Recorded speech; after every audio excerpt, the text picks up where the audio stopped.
Olá, meus queridos do sétimo ano, voltei, já tô aqui de novo com a semana 6 e o tema de vocês é reformas religiosas. Agora nós vamos falar das reformas protestantes.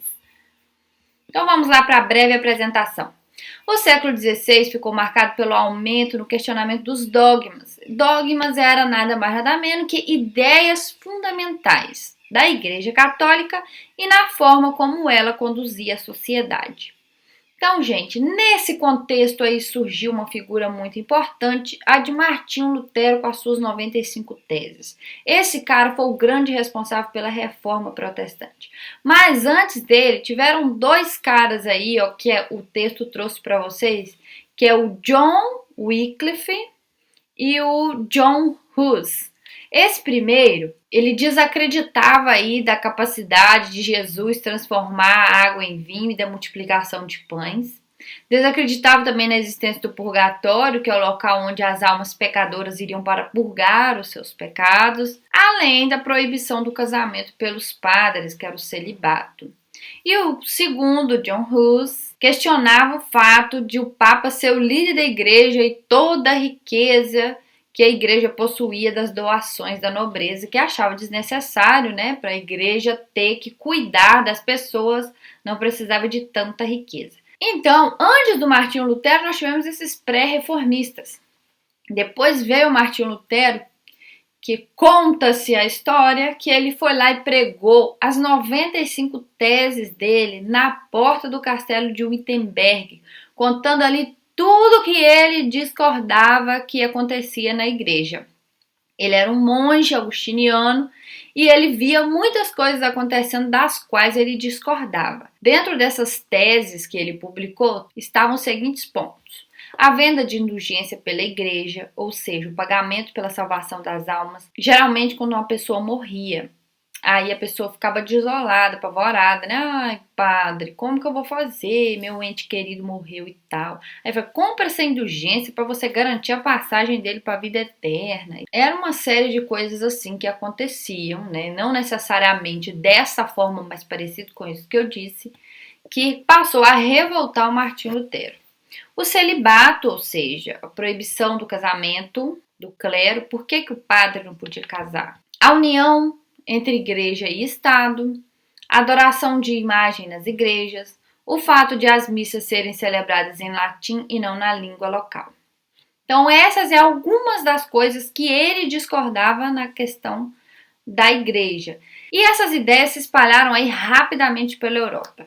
Isso também com a ajuda da prensa de Gutenberg. Eu não sei porque que eles colocaram aqui a imprensa. Imprensa. Não era imprensa, era uma prensa. Era um material que ele colocava as letrinhas, passava tinta ali naquelas letras e virava aquilo no papel, apertava e aí saía as coisas escritas mais rapidamente do que ficar lá igual os monges faziam toda a vida copiando, olhava, copiava. Era uma luta, né? Então, Gutenberg fez essa máquina e com essas letrinhas que ele juntava e montava ali o texto e imprensava no papel, ficava muito mais fácil das ideias serem difundidas para as pessoas, né? E a partir do momento que essas ideias foram se tornando mais populares, o Martinho Lutero, então, queria que houvesse uma reforma nas ideias da igreja, mas suas ideias inspiraram outros homens a criarem outras religiões.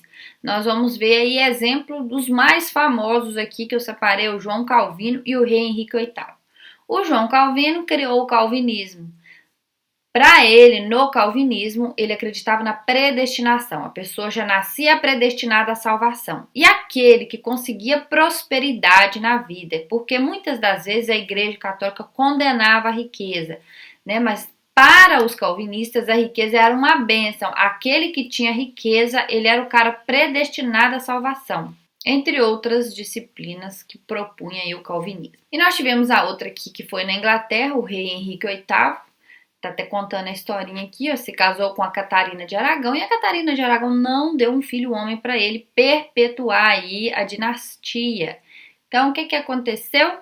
Ele queria se divorciar, mas a Igreja Católica proibia o divórcio. Então ele simplesmente criou o anglicanismo, a religião lá da Inglaterra que existe até hoje e que no caso Ela continuou com alguns rituais semelhantes ao catolicismo, mas os dogmas protestantes e a liderança feita aí pelo rei ou pela rainha, no caso agora, quem é a líder da religião anglicana na Inglaterra é a rainha Elizabeth II.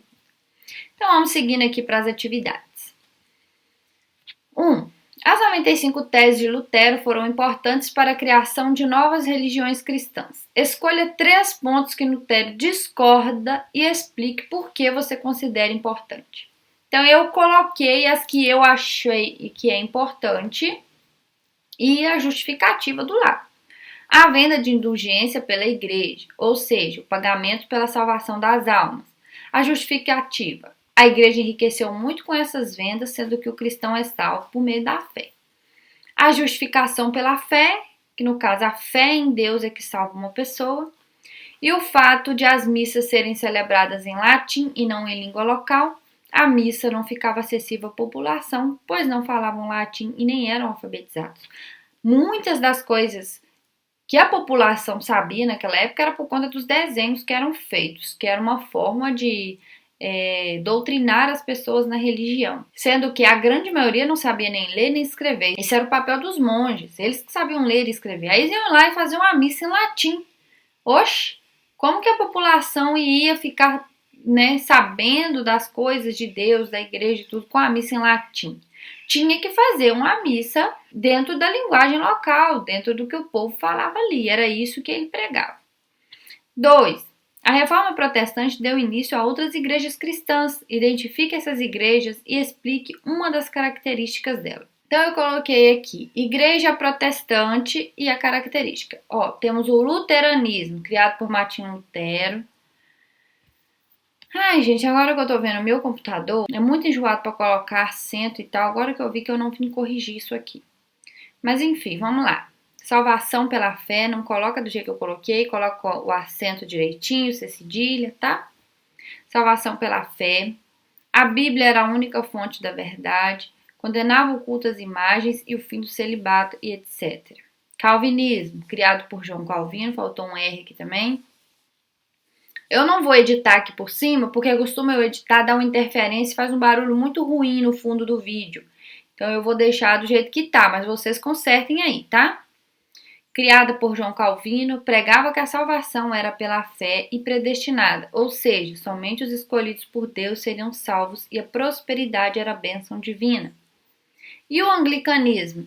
Criada por rei Henrique VIII, os rituais são semelhantes aos do catolicismo, mas os dogmas são protestantes e a liderança é feita pelo rei ou pela rainha.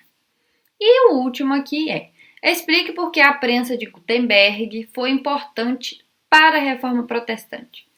Essa máquina utilizava tipos móveis, letrinhas de metal, para reproduzir um texto escrito várias vezes, o que agilizava a divulgação de ideias e notícias. Então, ao invés de ficar copiando, eles colocavam as letrinhas, passavam a tintinha, prensavam vários papéis, ao invés de ficar copiando um por um. Entendido? Graças a Deus, aleluia, amém. Chegamos ao fim da semana 6 e eu espero você aqui no PET 3, se Deus quiser. No decorrer aí do tempo, teremos o complementar e algumas papiatas que eu irei postar aqui também. Bom, beijos, até a próxima.